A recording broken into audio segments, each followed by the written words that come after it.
جرمنی کے شہر برلن میں فائنینشل ایکشن ٹاسک فورس کے 4 روزہ اجلاس کے بعد عالمی ادارے نے کہا کہ پاکستان گرے لسٹ سے نکلنے کے قریب ہے۔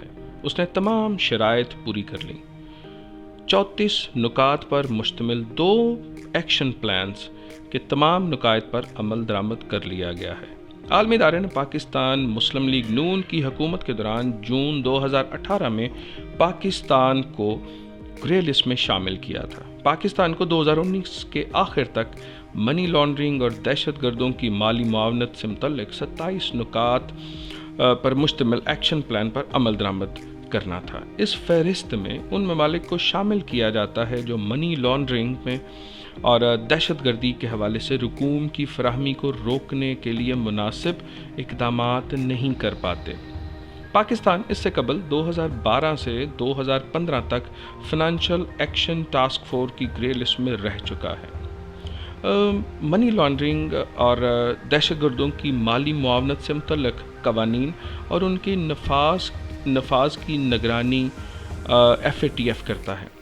جن ممالک کے قوانین اور ان کے نفاذ میں مسائل ہوں ان کی نشاندہی FATF کرنے کے بعد اگرچہ FATF ان کے اوپر خود تو پابندی عائد نہیں کرتا، لیکن FATF کے رکن ممالک پابندیاں عائد کر سکتے ہیں اور اس پہ اقتصادی پابندیاں بھی شامل ہوتی ہیں۔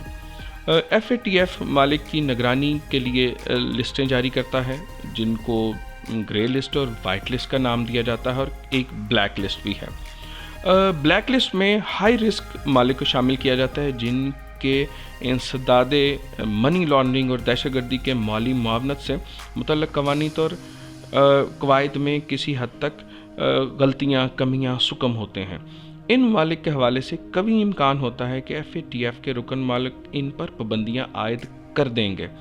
گرے لسٹ میں ان ممالک کو شامل کیا جاتا ہے جن کے قوانین اور ان کے نفاذ میں مسائل ہوں اور FATF کے ساتھ مل کر ان قانونی خامیوں کو دور کرنے کے لیے اعادہ کریں۔ اس دوران پاکستان کو گرے لسٹ میں شامل کیا گیا، جبکہ پاکستان نے گرے لسٹ سے نکلنے کے لیے کافی اقدامات کیے۔ یہاں پہ ہم ہمسایہ ممالک بھارت کے حوالے سے بھی ذکر کرتے چلیں کہ بھارت کی کوشش یہی تھی کہ ہم کسی طرح سے بلیک لسٹ میں شامل ہو جائیں۔ اس کے لیے مبینہ طور پر بھارت میں مختلف حادثات کو، دہشت گردی کے واقعات بھی کروائے گئے اور اس کو بڑا پبلسائز بھی کیا گیا۔ مقصد صرف یہی بظاہر لگتا ہے کہ پاکستان کسی طرح سے بلیک لسٹ میں رہ جاتا۔ FATF کا پاکستان سے مطالبہ تھا کہ وہ منی لانڈرنگ کی روک تھام اور دہشت گردی کی مالی امداد کرنے والے لوگوں اور اداروں کے خلاف مؤثر کارروائی کریں۔ پاکستان ایسے اقدامات بھی اٹھاتے ہوئے نظر آئے کہ وہ دہشت گرد گروہوں کے خطرات کی سنگینی کا ادراک کرتے ہوئے ان پر کڑی نظر رکھ رہا ہے۔ FATF کا پاکستان سے یہ بھی مطالبہ ہے کہ غیر قانونی طور پر دولت اور اثاثے منتقل کرنے والے ذرائع کی نشاندہی بھی کی جائے اور ان کے خلاف کارروائی بھی عمل میں لائی جائے اور یہ کارروائی ہوتی ہوئی نظر بھی آئے۔ اسی لیے آپ نے شاید دیکھا بھی ہوگا کہ ہمارے بینکنگ سیکٹر میں اور عدالتی نظام میں اور مختلف جگہوں پہ بڑے سخت فیصلے بھی کیے گئے۔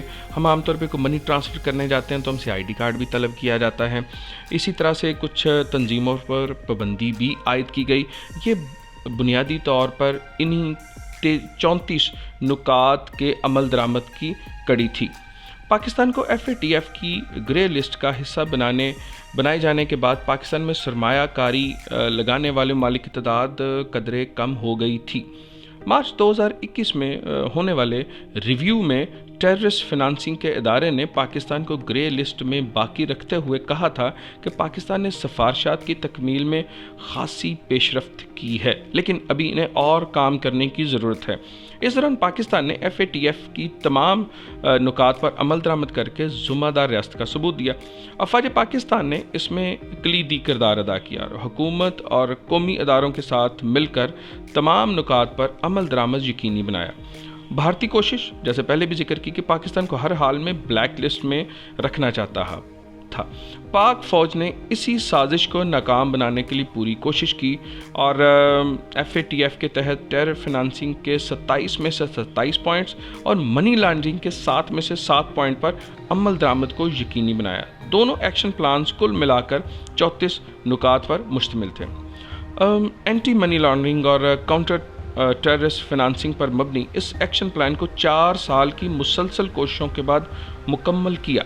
پاکستان کو گرے لسٹ سے وائٹ لسٹ کی طرف گامزن کرنے میں آرمی کا، فوج کا بہت اہم کردار ہے۔ حکومت سے مشاورت کے بعد 2019 میں GHK میں قائم سیل نے دن رات کام کر کے منی لانڈرنگ اور ٹیرر فنانسنگ پر ایک مؤثر لائحہ عمل ترتیب دیا، جس کی وجہ سے FATF میں واضح کامیابی حاصل کی۔ پاکستان نے اپنا 2021 کا ایکشن پلان FATF کی طرف سے مقرر کردہ ٹائم لائنز یعنی جنوری 2023 سے پہلے مکمل کر لیا۔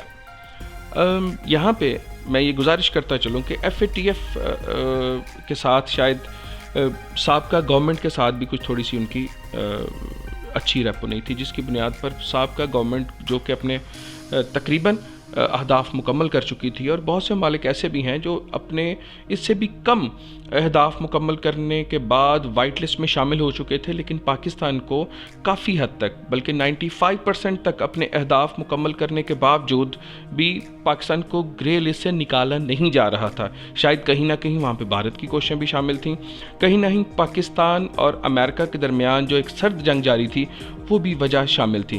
لیکن نئی گورنمنٹ نے اپنا ایک اچھا ریپو، بلکہ اچھے کی بجائے میں اسے کہوں گا کہ بہت زیادہ ہی نرم رویہ جو ہے امریکہ کے ساتھ اور مغربی ممالک کے ساتھ، اس کی وجہ سے بھی شاید کچھ بہتری آئی ہو، یا شاید آخری پوائنٹ اسے ہی سمجھا جائے کہ جب پچھلی گورنمنٹ ختم ہوئی تو موجودہ گورنمنٹ کے ساتھ ان کا ایک اچھا ریپو بن گیا، اور شاید یہ بھی ایک وجہ ہے جس کی وجہ سے گرے لسٹ سے پاکستان کو وائٹ لسٹ کی طرف گامزن کیا جا رہا ہے۔ امید ہے کہ کچھ دنوں میں اس کا باقاعدہ اعلان کر دیا جائے گا۔ یہ یاد رہے کہ ابھی اس کا اعلان نہیں ہوا، جسٹ ایک ابتدائی طور پر ایک بیانیہ جاری کیا گیا جس میں کہا گیا کہ پاکستان نے اپنے اہداف، اپنے 34 پوائنٹ پر بڑی اچھی طرح سے عمل درآمد کر لیا ہے، اور آخری پوائنٹ کو تقریباً کہہ سکتے ہیں کیونکہ 50% ابھی عمل درآمد رہتا ہے۔ باقی اہداف مکمل کر لیے گئے ہیں، اور ایک بڑا واضح عندیہ دیا گیا ہے کہ جس میں پاکستان کو وائٹ لسٹ میں شامل کر دیا جائے گا۔ امید ہے کہ اس کے ساتھ پاکستان کے معاشی حالات میں بہتری آئے گی۔ آپ بھی دعا کیجیے گا، ہم بھی دعا کرتے ہیں کہ ملک پاکستان، ہمارے پاکستان کو اللہ تعالیٰ ترقیاں دے، ہمیں ان مشکل حالات سے نکالے اور ہم بہتری کی طرف گامزن ہو سکیں۔ خوش رہیے، خوش رکھیے۔ محمد شمس کو STV اردو سے اجازت دیجیے۔ اللہ حافظ۔